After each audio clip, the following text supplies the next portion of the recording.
Bonjour à tous, aujourd'hui présentation de la scie circulaire compatible rail 1600 watts de chez Evolution. Alors, je profite de ce début de vidéo pour vous faire 2-3 petites annonces, des bonnes comme des moins bonnes nouvelles. On va commencer par la mauvaise nouvelle, je suis un peu malade. Peut-être que ça s'entend au son de ma voix, rien de très grave, petit état grippal, peut-être une petite rhinopharyngite, je ne suis pas médecin. Deuxième nouvelle, j'ai changé de caméra, je teste une nouvelle caméra, donc là c'est une Sony ZV-1, quelque chose comme ça. Je vous mettrai la référence. N'hésitez pas à me faire un retour par rapport à la qualité du son et de l'image, comparé à mes anciennes vidéos. Je compte sur vous pour me faire des retours. Tous vos retours me sont très utiles. Un exemple très bête, comme vous avez pu le voir dans les anciennes vidéos, j'ai un petit souci de langage où je répète certains mots. Par exemple, les petits, petites, etc. La petite vis, la petite lame, enfin bref, ce genre de choses. On m'a fait un retour par rapport à ça dans un des commentaires et depuis j'essaye d'éviter ce genre d'abus de langage. J'ai encore du travail à faire là-dessus, il n'y a pas de souci, n'hésitez pas à me faire des retours surtout. On va attaquer les bonnes nouvelles. Je suis devenu, ça y est, un youtubeur professionnel. J'ai mon premier salaire de youtubeur. Donc pour un an de travail, j'ai touché 76 €. Alors je ne m'en plains pas, c'est déjà très bien que je puisse faire ça, donc partager ma passion et en plus gagner de l'argent. Ça m'a permis d'acheter un outil, c'est très bien. Si vous voulez supporter cette chaîne, vous avez pas mal d'autres moyens, notamment un Patreon. J'avais commencé à mettre en place il y a longtemps, je ne l'ai jamais finalisé parce que je n'en voyais pas l'intérêt. Mais si vous voulez soutenir cette chaîne, n'hésitez pas à me faire un retour là-dessus aussi et je le peaufinerai. Et la dernière des bonnes nouvelles, Evolution Power Tool m'a encore envoyé pas mal de matos. Alors cette vidéo n'est pas sponsorisée, qu'on soit d'accord, je remercie Evolution Power Tool, ils m'ont envoyé ces outils gratuitement pour que je les teste, je n'ai pas de contrat avec eux, qu'on soit clair. Alors bien sûr après, c'est pas par pure gentillesse, il y a bien sûr une question d'argent et de visibilité derrière, on est d'accord, l'argent c'est le nerf de la guerre. Cependant, c'est déjà très généreux de leur part de soutenir des petits créateurs comme moi du coup. Et après vous voulez pas que j'ai le syndrome de l'imposteur. Donc on va commencer par la scie table que je vous présenterai dans une autre vidéo, c'est pas ce qu'on va présenter aujourd'hui. Ensuite on a un aspirateur qui ressemble à l'aspirateur Carrefour que j'avais testé en termes de taille. La puissance, on va voir la différence entre les deux. Ils l'ont livré avec une batterie en plus 4 ampères. On continue avec une scie circulaire filaire. Alors je ne teste pas souvent d'appareil filaire sur ma chaîne. Là c'est l'occasion, elle est compatible avec un rail qu'ils m'ont envoyé avec. Un rail qui est ici fourni avec 2 serre-joints à rail. Et ensuite quelques petits outils, une scie sabre avec un design assez intéressant, une scie sauteuse. Alors ça va être la première scie sauteuse de qualité à batterie parce que bien sûr j'ai une Bosch verte, ça c'était une scie sauteuse de qualité, mais là ce sera la première à batterie. Enfin, de qualité, on testera ça en vidéo. Et une perceuse visseuse à percussion. Et pour finir une batterie de 8 ampères qu'on testera lorsque j'utiliserai des appareils à batterie. Je vous raconte rapidement ce qui s'est passé. J'ai Tom d'Evolution Power Tool qui m'a recontacté. Il m'avait contacté quand j'avais 600 abonnés. Il m'avait envoyé la scie circulaire sans fil et la scie à onglet radial sans fil. Donc comme la première fois, je lui avais dressé une petite liste des outils qui m'intéressaient. Et au final, il m'a validé toute la liste. Je m'attendais à ce qu'il prenne un ou deux outils comme la première fois. Il m'a validé toute la liste. Donc encore une fois, merci à Evolution et à Tom. Comme vous avez pu voir, c'est cet outil qu'on va tester aujourd'hui.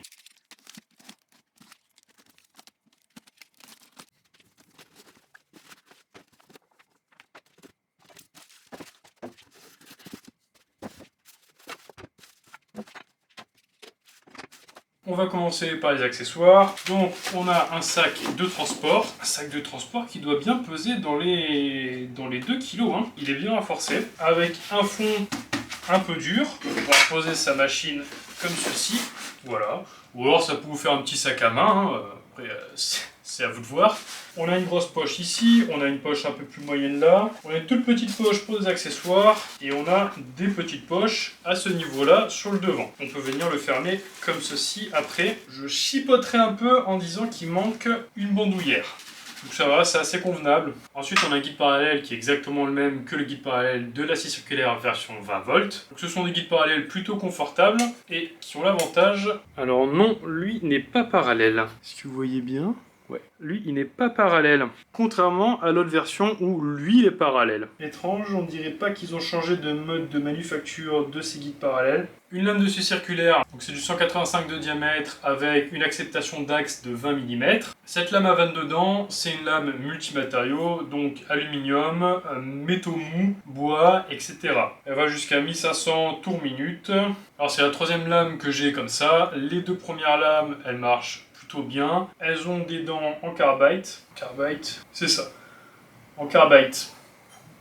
En carbite. En carbure. Elles ont des dents en carbure, ce qui les fait durer plus longtemps. Et ensuite, on a des accessoires pour monter nous-mêmes la bouche d'extraction. Parce que contrairement à la version sans fil, il faut monter la bouche d'extraction soi-même. Déjà, vous pouvez voir la différence énorme de sabots par rapport aux deux machines. Il y en a une qui fait quasiment le double de l'autre. Ouais, non, elle fait 25% de plus que l'autre. Le moteur, ce ne sont pas les mêmes non plus. Donc elle, j'attends vraiment de la performance de sa part et pas trop de problèmes de sécurité. Parce que j'en profite pour faire un petit retour. Je pensais que c'était moi qui ne savais pas encore maîtriser la machine, mais il s'avère qu'elle a un défaut. Enfin, un défaut. Moi, je trouve que c'est un défaut.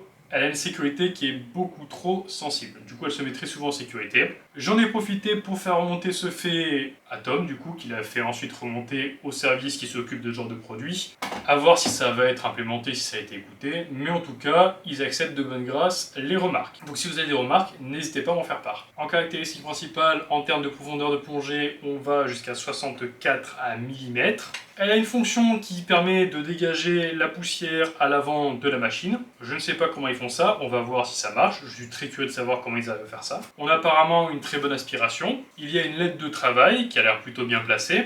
Elle a un système de contrôle électronique du départ et de l'arrêt. Donc ça veut dire qu'elle s'arrête très facilement et elle démarre de manière la plus confortable pour l'utilisateur. Contrairement à sa petite sœur, on avait le loquet pour déverrouiller la profondeur qui se faisait de l'autre côté de la poignée. Ici, on l'a entre la poignée et la garde. C'est un choix, qui se discute ou pas. Comme je vous l'ai dit, on peut aller jusqu'à 64 mm de profondeur. Alors la jauge est un peu compliquée à voir puisqu'elle se fait à ce niveau-là. C'est la petite encoche que vous voyez là. À mon avis, ils auraient pu mettre un peu de peinture à l'intérieur pour que ça se voit un peu plus facilement. Au niveau de la garde fixe, on est toujours sur de l'aluminium. Et par contre, cette fois-ci, au niveau de la garde mobile, on est aussi sur de l'aluminium et on n'est pas sur du plastique. Ça a l'air assez agréable d'utilisation. Le ressort n'est pas trop rigide. On a un bon retour. C'est plutôt agréable. Pour l'inclinaison de la machine, ça se fait à deux endroits. Sur l'avant, vous déverrouillez le loquet principal. Et ensuite, c'est à l'arrière que ça se passe. Et c'est à l'arrière où vous avez les degrés d'inclinaison. Comme vous pouvez le voir, à ce niveau-là. Donc, vous verrouillez ici. Déjà, ça ne bouge plus à l'arrière. Ça bouge encore un peu à l'avant. C'est tout à fait normal. Et ensuite, pour plus que ça bouge, on vient verrouiller à l'avant. Et là, ça ne bouge plus. Donc, un choix de verrouillage en deux temps qui, à mon avis, a été fait par rapport au poids de la machine parce que le moteur est très très lourd. On est sur du 1600 watts. À l'avant de la machine, vous avez la possibilité de mettre le guide parallèle. On vient simplement le glisser comme ceci. On dévisse si jamais ce n'est pas fait. Et on n'a plus qu'à choisir le réglage désiré. Ensuite, on vient revisser et là, ça ne bouge pas trop, c'est assez correct. On a un léger jeu par ici, ce n'est pas très grave à mon avis. Par contre, ce qui m'embête, et vous connaissez à me connaître sûrement, je n'ai pas de ressort à ce niveau-là. Et je n'aime pas quand j'ai des vis sur des machines qui se baladent sans ressort parce qu'on les perd très facilement à cause des vibrations. Et à ce niveau-là, on a deux molettes pour venir régler le jeu par rapport à notre rail. Caché dans la poignée, vous avez la clé Allen qui permet de changer le disque, qui a l'air de plutôt bien tenir. Ça ne tombera pas en cas de vibration. C'est un moteur à charbon, donc vous avez les charbons accessibles à l'arrière et aussi à l'avant de l'appareil. Pour changer la lame, c'est très simple, vous avez juste à dévisser ici. D'usine, elle n'est pas serrée, c'est normal, il n'y a pas de lame. On vient desserrer à la main, on enlève la bague, on prend notre disque en faisant bien attention d'aligner le sens de rotation avec le sens de rotation de la machine. On rétracte la garde mobile et on met la lame. Ensuite, on vient remettre la bague et on visse. Une fois que je l'ai assez vissé à la main, je me munis de ma clé Allen. À l'avant de l'appareil, j'ai un bouton qu'il faut appuyer. Si jamais il ne s'enfonce pas assez, ce n'est pas très grave. Vous appuyez dessus et quand vous allez visser la lame, voilà, il va s'enfoncer. Et vous n'avez plus qu'à venir serrer la lame. Serrez-la bien, ne la serrez pas trop fort, vous risquez d'abîmer le filetage. Au niveau du câble, on a un câble de qualité respectable. Ça change des câbles Parkside, qui sont de qualité douteuse et qui commencent à durcir dans le temps. Ici, c'est un câble de bonne qualité et on est sur un câble de 3 mètres, ce qui est assez confortable. Pour mettre en place la bouche d'aspiration, on prend le sachet avec les vis, attention de ne pas les perdre, et avec un cruciforme, on peut les visser. Le taraudage est très agréable pour une fois, ça change des taraudages de certaines autres marques. Il n'y a pas l'air d'avoir de jeu, il faut bien que je force pour que ça bouge un peu, donc ça m'a l'air très correct. Maintenant on va voir ce que donne le rail.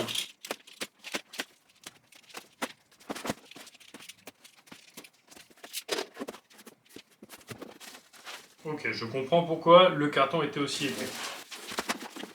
c'est parce qu'on a un sac de transport. Dans le sac, on a les serre-joints spéciaux pour les rails. Alors déjà, on sent la qualité des rails. Un peu plus difficile à tordre que des rails Parkside, hein, on va pas se mentir. La qualité de grip a l'air correcte avant une utilisation. Petit souci, c'est à ce niveau-là, ça se décolle. Et mon pare-éclat est un peu voilé. Pareil à ce niveau-là, il a un peu été écrasé durant le voyage. Au pire, je mettrai de la super glue, ce n'est pas ce qu'il y a de plus important. Oh, les serre-joints m'ont l'air très agréables. Je vous avoue que c'est quelque chose que je cherche depuis longtemps. J'étais assez curieux de voir ce que ça donnait avant l'utilisation. Mais pour l'instant, j'aime beaucoup ce que je vois. Ces rails-ci, ils s'assemblent en 2 points, contrairement à la plupart des autres rails, par exemple les Parkside. Là, j'ai 2 points d'accroche au niveau de mes rails. Enfin, j'ai 2 barres qui sont très longues, très confortables. Ça m'a l'air d'être de la qualité, rien à redire là-dessus. Elles sont très épaisses, hein. Je vous avoue, je ne m'attendais pas à ce qu'ils m'envoient un rail aussi long. Il peut aller jusqu'à 2,8 m puisqu'ils font chacun 1,40 m. Donc pour les serre-joints, on retourne le rail, on prend ces serre-joints, on les met dans les rails du rail. Et ensuite, on peut venir serrer.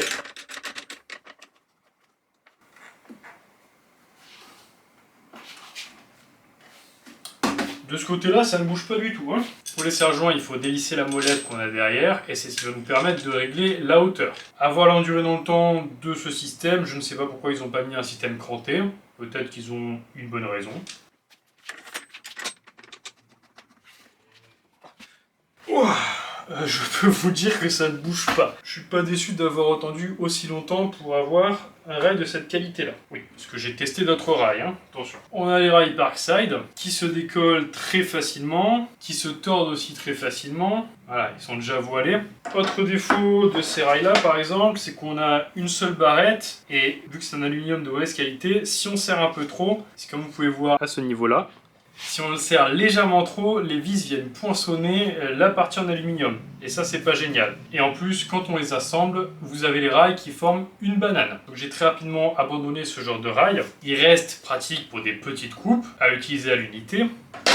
Et j'ai donc fait le choix d'acheter un rail chez Pache pour ma Parkside, parce que oui, les rails Parkside et chez Pache sont compatibles. Attention, ils sont compatibles seulement si vous coupez 5 mm à ce niveau-là. Là, ils sont compatibles, sinon il est un peu trop large, mais sinon les empreintes de rails, ce sont les mêmes. Et ça marche même mieux que les rails Parkside. Donc là, j'ai aussi un rail de 1,40 m. Ah, les patins sont vraiment de moins bonne qualité. Ah oui, on sent la différence, hein. Là, on a des patins tout simples. Là, on a des patins avec des rainures. Pareil au niveau des patins du bas, là ils sont très centrés alors que sur l'évolution ils sont assez larges, ce qui permet une meilleure répartition de l'adhésion. Ah oui, et autre petit défaut, la colle du pare-éclat est de très mauvaise qualité, du coup le pare-éclat se décolle. Voyons voir ce que donne cette machine sur les rails.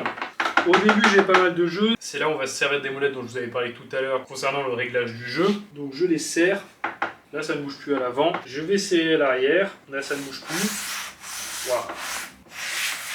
Oh.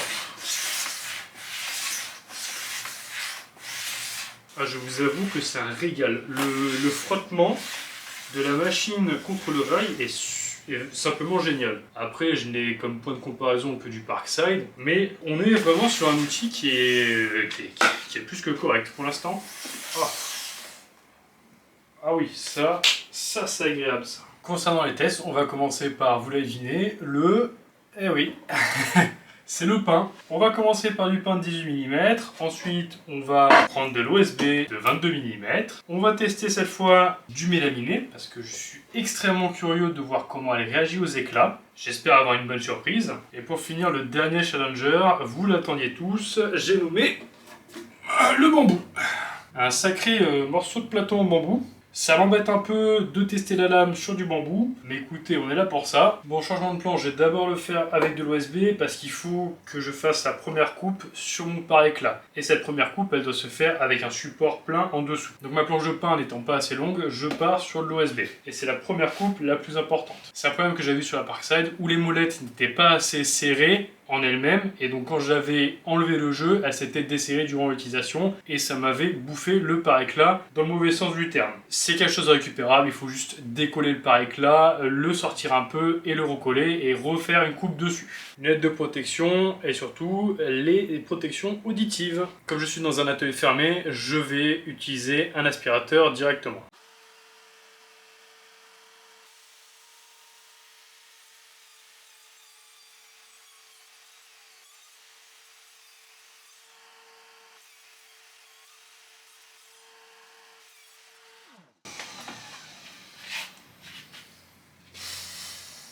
Bon.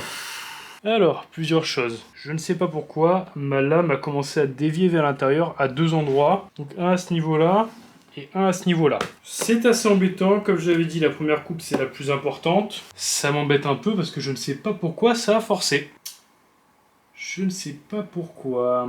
J'ai mis en place le deuxième rail, je vais essayer de vraiment le mettre à fleur pour qu'il n'y ait pas de risque de pincement de la lame quand je découpe et que la partie qui a été découpée vienne pincer ma lame. Deux explications, soit j'ai un souci à propos de l'appareil, soit je ne sais pas m'en servir. Étant donné que j'ai réussi à utiliser jusque-là ma scie plongeante Parkside avec succès, même s'il y a quelques éclats parce que ça reste du Parkside, je pense que j'ai un souci sur cette machine. Je sais d'où est venu le problème du premier rail, bien entendu c'est de ma faute. Comme sur la Parkside, comme quoi je n'apprends pas de mes erreurs, il y a des vis au niveau des molettes qui servent à régler le jeu par rapport au rail, elles étaient dévissées. Bon, c'est de ma faute, c'est pas grave, je vais rattraper le rail, je vais le décoller, le recoller, voilà, ce sont des choses qui arrivent. Comme je vous l'ai dit, je vous montre même mes erreurs parce que je suis honnête avec vous et j'ai envie que ce soit des tests les plus justes possibles, on va dire. Et autre gros souci, c'est la projection de poussière. Ça a projeté un sacré paquet de poussière. Hein. On va retenter, on va voir ce que ça donne.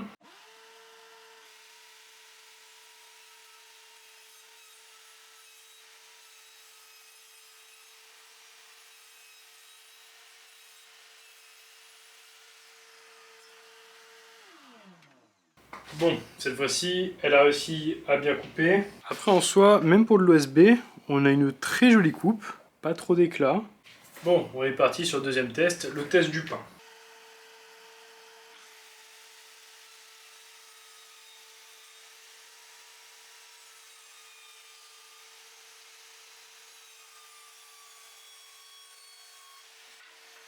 Regardez-moi ça, c'est super propre. Ça coupe comme dans du beurre.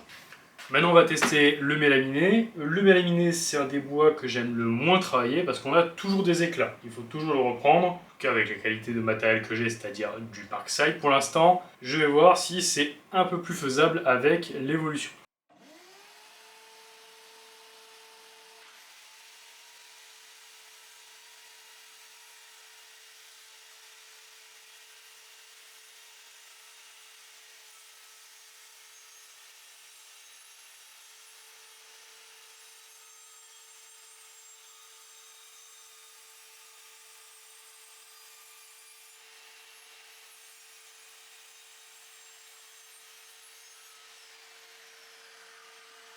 Je suis super impressionné. On a plutôt une belle coupe, on n'a pas trop d'éclat, hein. C'est juste la fine pellicule qui est partie. Bon, ça c'est normal, c'est la découpe, c'est là où il n'y avait pas le pare-éclat. Je vais vous montrer le pare-éclat. Voilà, ça c'est la partie d'usine où j'ai encore le petit chanfrein. Enfin le...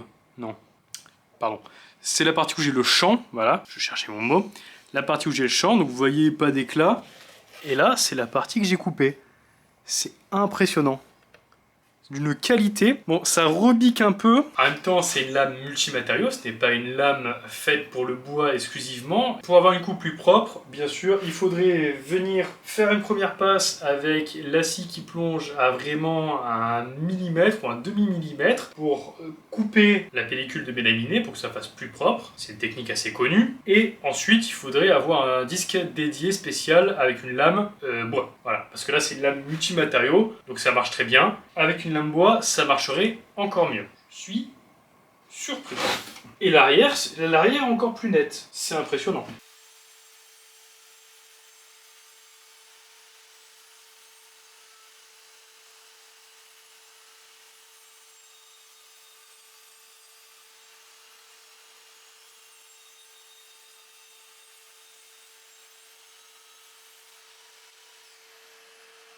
Alors ça, c'est le morceau qui a été coupé. Généralement, ce sera plus cette partie-là qui nous intéresse pour faire un collage à 45 degrés. Et sur le dessous, elle est parfaite. Pas un éclat, c'est vraiment top. Je pourrais me couper dessus si jamais je vais un peu trop vite. Bon, j'ai des petites vaguelettes. Ça, ce sont juste les bouts de mélaminé qui restent, la petite couche de mélaminé. Si je repasse avec un cutter sur tout le long, je pense qu'on n'aura pas de souci. Ouais, même sans cutter. Donc, je ne suis pas sûr que ce soit cette partie que je garde dans ce cas-là. Je garderai plutôt l'autre partie qui a l'air d'être un peu mieux. La partie où il n'y a pas le pare-éclat. Là, c'est la partie où il y a eu le pare-éclat. J'ai l'impression qu'on est un peu moins propre. Par contre, le derrière, on est toujours aussi propre. Ça, c'est pas un souci. Donc, il faudrait faire deux coupes. Si on veut cette partie-là, il faudrait venir la recouper de l'autre côté. Bon, ça, c'est un détail, mais honnêtement, c'est une excellente coupe. Sinon, je n'ai pas d'éclat. Ce sont juste des choses qu'il y a en trop et qu'il faut enlever. Mais là, je n'ai pas d'éclat. Allez, on va faire le dernier test avec du bambou. Ça m'embête vraiment d'avoir à bousiller une lame sur du bambou. Bon, après, c'est une lame en carbure. Normalement, elle devrait tenir le coup. Mais bon, bah, je fais ça pour vous, hein.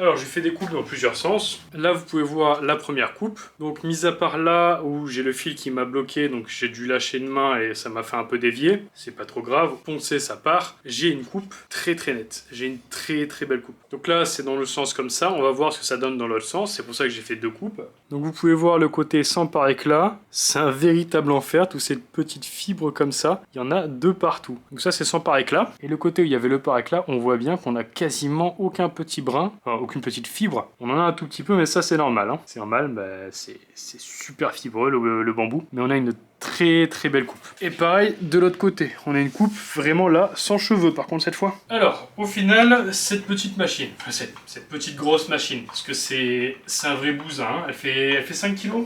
Elle fait 5,1 kg, je peux vous dire que ça fatigue, et si j'avais pas le rail, je ne l'utiliserais pas. C'est pour ça que je n'ai pas testé le guide parallèle, parce que bon, si ça marche avec un rail, ça marche avec un guide parallèle. C'est une scie circulaire classique, il n'y a pas de souci. Ce qui m'intéressait, c'était le rail. Mais donc c'est chose faite, c'est une machine qui est étonnamment bien. Je ne sais plus le prix de la machine seule, je crois que c'est dans les 165 €, même moins, je sais pas. Je vous remettrai le prix, mais en tout cas, même pour moi, ça me paraissait pas si cher que ça. Je vois des outils comme Enel à 122 € la mêleuse, c'est un bon outil, mais là on est sur un outil de qualité et qui marche bien, et qui est puissant. 1600 watts, ça envoie du bois. Même sur le bambou, je pouvais donner l'impression de galérer un peu à avancer, c'est juste que je prenais mon temps. C'est une machine qui est super agréable d'utilisation. J'allais dire, je ne regrette pas mon achat, mais comme c'est un cadeau, je ne regrette pas mon cadeau. Le Père Noël, il est venu en avance cette année, tant mieux. Le seul petit souci que j'aurais à lui reprocher, c'est qu'elle ne va pas jusqu'au 45 degrés qui est indiqué. Je ne sais pas pourquoi. Pourtant, quand j'arrive à en buter, le 45 degrés est correct. Je n'ai aucun jour. Il y a le petit tic qui est réglable, il suffit juste de le dévisser, de le tourner un peu. Ça, c'est le seul petit souci. Si le gros souci, c'est l'aspiration. Mais bon, j'ai l'impression que l'aspiration sur toutes les machines, à part si on a une scie circulaire plongeante où on a vraiment la garde qui aspire tout, ça reste un problème général, comme les scies sauteuses. Hein. Ça, qu'est-ce que vous voulez. Donc, un très bon outil. Honnêtement, je pense que je vais retrouver le plaisir à couper du mélaminé. Alors j'ai certains commentaires qui commencent à apparaître sur mes vidéos, il fallait que ça arrive bien sûr, où ils me parlent de professionnels, etc.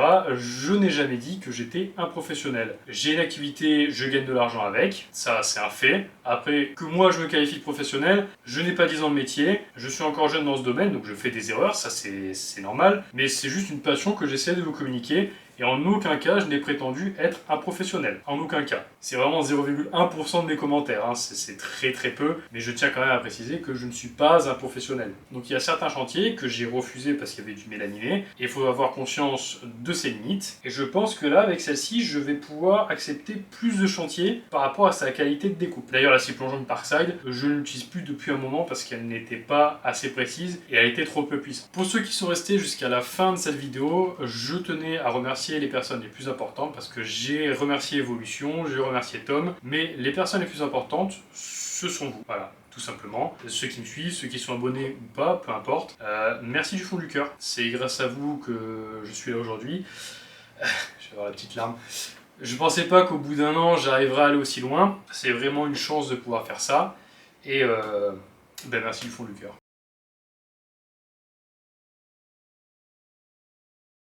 Voilà, cette vidéo est maintenant terminée, j'espère qu'elle vous a plu. Si c'est le cas, n'hésitez pas à liker, commenter et partager. Comme vous pouvez le voir, ça m'aide beaucoup, ça aide beaucoup la chaîne. Et c'est grâce à ça qu'on a de plus en plus de partenariats et que je vais pouvoir vous présenter de plus en plus d'outils de bonne comme de moins bonne qualité. On se dit à la prochaine.